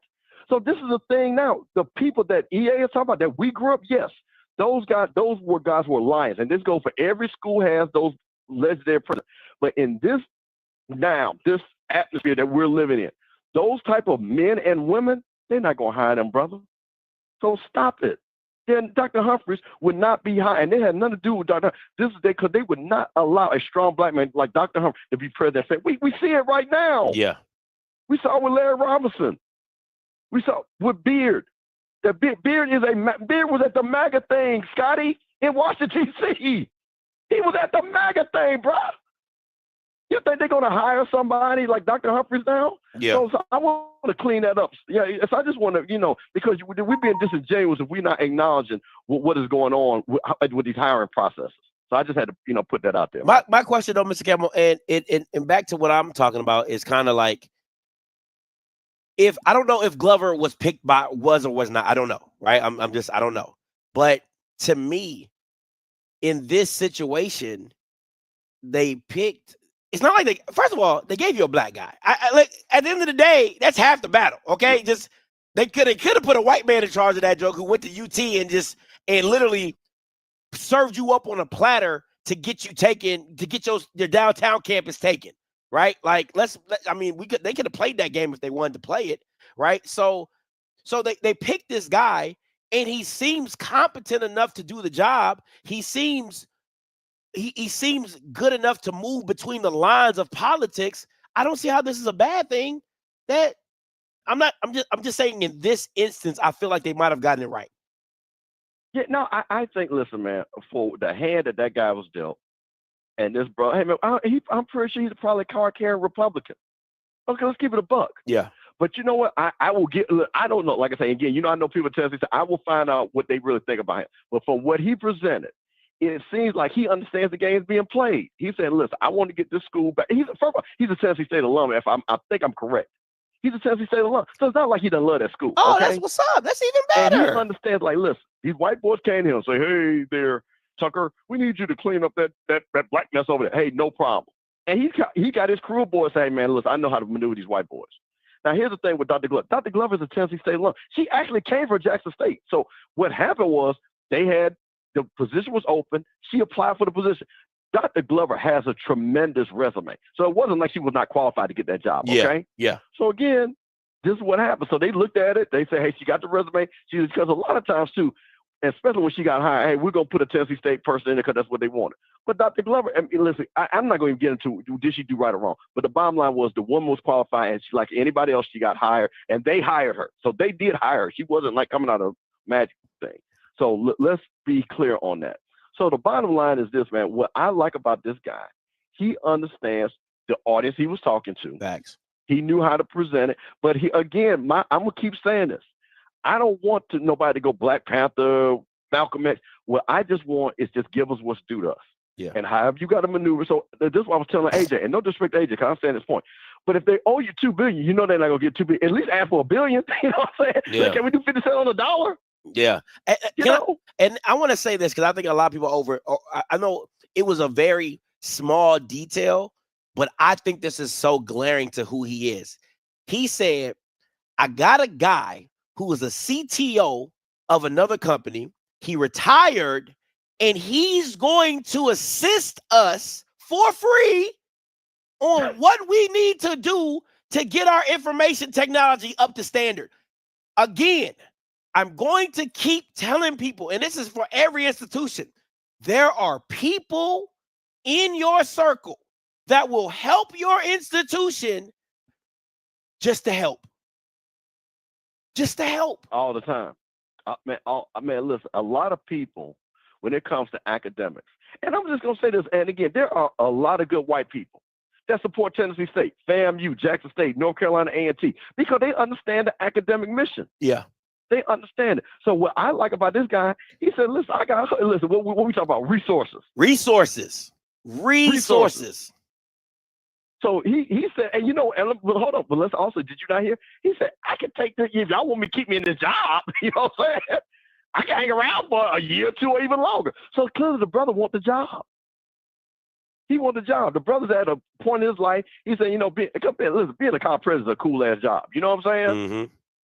So he's got resources. He called his white boys to come in, make those white people come in. Didn't he say that the white guy that was the other guy worked for him or something like that? Yeah. Didn't He was his mentor, or he was something like either a counselor or a mentor, something to where he like groomed him. Not the bad way. Not the bad way. Yeah. but you understand how he played that? You know what I'm saying? Yeah. So the white boy gonna give it, hey man, because this black guy gave me, and when a black guy hook you up with white boy usually look out most times. You know what I'm saying? Mm-hmm. But he made that white guy, he could talk to white talk. He put him up there with the money, and saying, well, we're gonna reduce this. So again, back to your point, is that you got to get somebody that looks like and can present to the audience that they're talking to. So again, I want to make it clear. Every one of these presidents face this red state dilemma. We all know they're not going to hire anybody that on the surface is going to be a fighter, right? They're not. They don't want that. And that's what Glenn Glover was. She was a fighter. We're not having that. So again, some of this was her doing, apparently, what we look at, but I'll let those people in Tennessee State speak on that. I don't want to disrespect that woman. But the bottom line, I like the fact that this guy understands the game. And like he said, and I'm going to keep saying this, that $2.1 billion, we ain't forgot that. We ain't forgot. I still need my money. I still need my money. Still need my now, money. I'm going to bring $100 million to the table, and I'm going to need y'all to give us our check. But that 2.1, and, just come on over and have a cup of coffee with me. Yeah. You know what I'm saying? Just come on over and have a cup of coffee with me. Let's talk about that too. And the white boys, you know what the white boys will do? Okay, we'll give you a little bit more. And that's all you want, bro. That's all you want. That's all you want. All right, man. All right, appreciate it, Mr. Campbell. Yo. All right, listen. So, appreciate everybody for tuning in. You already know what it is. Listen, 3 o'clock sharp.